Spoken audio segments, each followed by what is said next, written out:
Hi friends, భారతదేశంలో అనేక మంది రాజులు పరిపాలించారు. వాళ్ళు మన దేశస్థులైనా విదేశీయులైనా సరే. కానీ ఈరోజు మనం మాట్లాడబోయేది ఓ ముస్లిం మహిళ గురించి.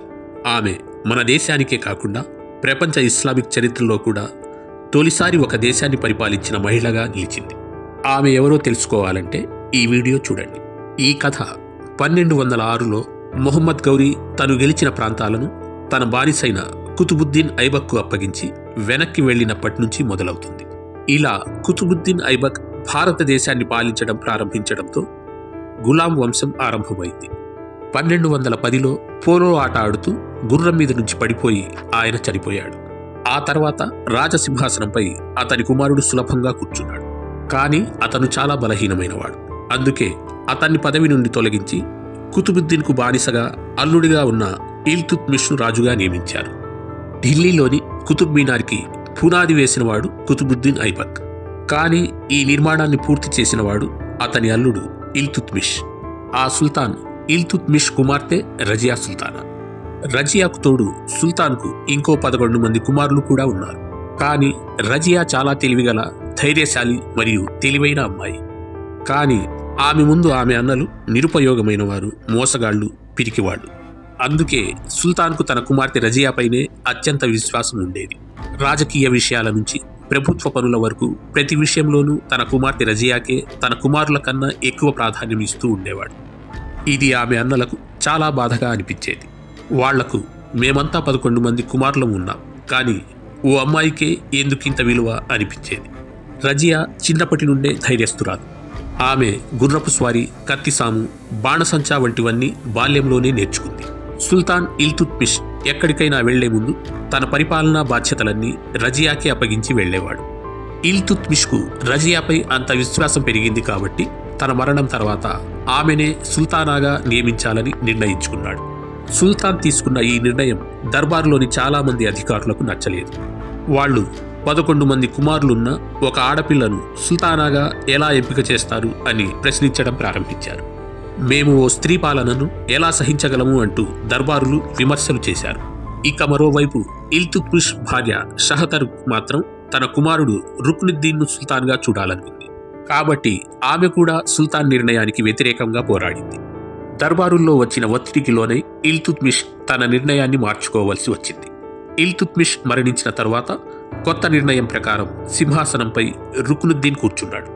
రుక్నుద్దీన్ దురాశతో బతికే స్వభావం గల మనిషి. అతడు సింహాసనాన్ని మాత్రం ఆక్రమించాడు, కానీ నిజమైన అధికారం మాత్రం అతని తల్లి షహతరుక్ చేతుల్లోనే ఉంది.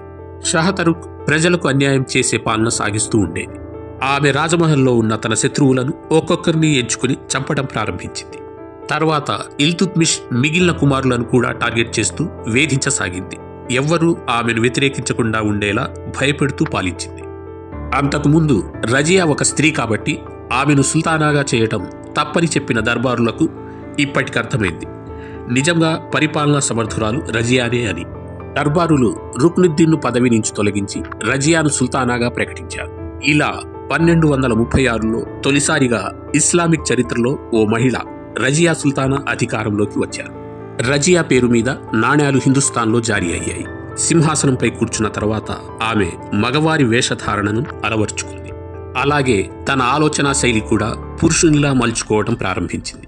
కానీ ఫ్రెండ్స్, రజియా భయపడిందే జరిగింది. ఓ స్త్రీగా ఆమె అధికారంలో ఉండటాన్ని సహించలేక చాలామంది తిరుగుబాటు చేశారు. కొంతమంది దర్బారులు ఏకమై రజియాకు వ్యతిరేకంగా కుట్రలు వేసే పనిలో పడ్డారు. ఈ తిరుగుబాటుకు నాయకుడు ఆమె మంత్రి. కానీ రజియా ఒక ధైర్యవంతురాలు మాత్రమే కాదు, అత్యంత తెలివైన నాయకురాలిగా నిలిచింది. అందుకే రజియా తిరుగుబాటు నాయకుల మధ్య చిచ్చు పెట్టింది, కానీ తానే స్వయంగా యుద్ధంలో దిగలేదు.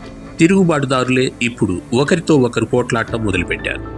వాళ్లందరూ విడిపడ్డారని చూసిన రజియా చక్కగా అవకాశం చూసి తిరుగుబాటు నేతను చంపేసింది. ఇలా మళ్లీ ప్రజల మనస్సుల్లో రజియా స్థానం సంపాదించుకుంది. తిరుగుబాటును బలంగా అణిచేసింది. అయితే ఇంకా చాలామంది రజియాను అసహించుకునేవారు, ఆమెను గద్దె నుంచి దింపాలనుకునేవారు మిగిలే ఉన్నారు. చివరికి ఆ తిరుగుబాటుదారులకు ఓ మంచి అవకాశం చిక్కింది. రాజమహల్లో యాకూత్ అనే నల్లని బానిస ఉండేవాడు. రజియా అతనిపై రోజురోజుకి ఎక్కువ మమకారం చూపించడం మొదలుపెట్టింది. ముందు అతడు రాజమహల్లో గుర్రాల అశ్వశాలలో అధికారి మాత్రమే. ఒకరోజు రజియా అతన్ని అమీరుగా నియమించింది. తర్వాత అమీరులకే అధిపతిగా చేసింది. ఇది అత్యంత గౌరవనీయమైన పదవి. సాధారణంగా తుర్కీ అమీరులకే ఇచ్చే పదవి. ఇప్పుడు ప్రజల్లో రజియా తన బానిసతో అక్రమ సంబంధం పెట్టుకుందని పుకార్లు మొదలయ్యాయి. రజియా నేరుగా వివరణ ఇవ్వాలి, కానీ ఆమె దానికి బదులుగా భిన్నంగా వ్యవహరించింది. ఆ బానిసనే తన వ్యక్తిగత బాడీగార్డ్గా నియమించుకుంది. ఇప్పుడైతే అతడెప్పుడూ రజియాతోనే కనిపించేవాడు. అంతేకాదు, రాష్ట్ర నిర్ణయాల్లో కూడా అతడి సలహా తీసుకుంటూ ఉండేది. దీనితో కోపంగా ఉన్న దర్బారులు ఆమెకు వ్యతిరేకంగా తిరుగుబాటుకు సిద్ధమయ్యారు. ఆ తిరుగుబాటుదారులలో ముందున్నవాడు పంజాబ్ డిప్యూటీ గవర్నర్ అల్తూనియా. నిజానికి అల్తూనియా రజియాని పెళ్లి చేసుకోవాలనుకున్నాడు, కానీ ఆమె తిరస్కరించింది. దాంతో అల్తూనియా కోపంతో రజియాపై ఆరోపణలు చేస్తూ తిరుగుబాటుకు సిద్ధమయ్యాడు. ఈ విషయం తెలుసుకున్న రజియా అల్తూనియాకు సమాధానం ఇవ్వాలని నిశ్చయించింది.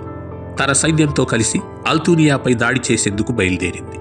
కానీ మార్గంలోనే ఆమె సేనలోని కొంతమంది జనరల్స్ ఆమెను మోసం చేసి అల్తూనియాతో చేరిపోయారు. రజియాను పట్టుకుని బఠిండా కోటలో ఖైదు చేశారు. కొన్ని రోజులు జైల్లో గడిపిన తర్వాత రజియా అల్తూనియాతో పెళ్లి చేసుకోవడానికి ఒప్పుకుంది. ఇక దర్బారులు మరోసారి రజియా అన్న రుక్నుద్దీన్ను సింహాసనంపై కూర్చోబెట్టారు. రజియా మరియు అల్తూనియా కలిసి ఓ కొత్త సైన్యాన్ని సిద్ధం చేసి మళ్లీ ఢిల్లీకి ప్రయాణం ప్రారంభించారు. ఢిల్లీ వద్ద యుద్ధం జరిగింది, కానీ ఈసారి రజియా ఓడిపోయింది. రజియా ఓడిపోయి తిరిగి బఠిండా తిరిగొచ్చింది. ఆమె ఓడిపోయింది, కానీ ఓటమిని అంగీకరించింది మాత్రం కాదు. తిరిగి ఓ కొత్త సైన్యాన్ని సిద్ధం చేసి ఢిల్లీపై మళ్లీ దాడి చేసింది. ఈసారి ఆమె సైన్యంలో ఉన్న వారంతా ఆమెను వదిలేసి పారిపోయారు. రజియా ఒంటరిగా మిగిలిపోయింది. మరోసారి ఓడిపోయింది. ఆమె అడవుల్లో ఆకలితో దాహంతో తిరుగుతూ ఉండిపోయింది. అక్కడ ఆమెకు ఓ రైతు ఎదురయ్యాడు. ఆమెను ఫకీర్ అనుకుని అర్ధ రొట్టె ఇచ్చాడు. ఆమె ఆ రొట్టె తినేసి నిద్రపోయింది. కానీ గాలి వీయటంతో ఆమె రాజకుమారి వేషధారణ కనిపించడం మొదలైంది. ఇది చూసిన రైతు సొమ్ము ఆశించి ఆమెను అక్కడే హత్య చేశాడు. ఆమెను అదే అడవిలో పాతిపెట్టేశాడు. తర్వాత ఆ రైతును పోలీసులు పట్టుకున్నారు. అతని నుంచి రజియా సమాధి స్థలానికి సమాచారం తెలిసింది. ఫ్రెండ్స్, ఇదే భారతదేశపు తొలి ముస్లిం మహిళా పాలకురాలు రజియా సుల్తానా గాథ. మీకు ఈ స్టోరీ నచ్చినట్లయితే వీడియోని లైక్ చేయండి, షేర్ చేయండి. మా ఛానల్ని సబ్స్క్రైబ్ చేయడం మరవకండి. For more interesting historical stories, please like, comment, share and subscribe my channel.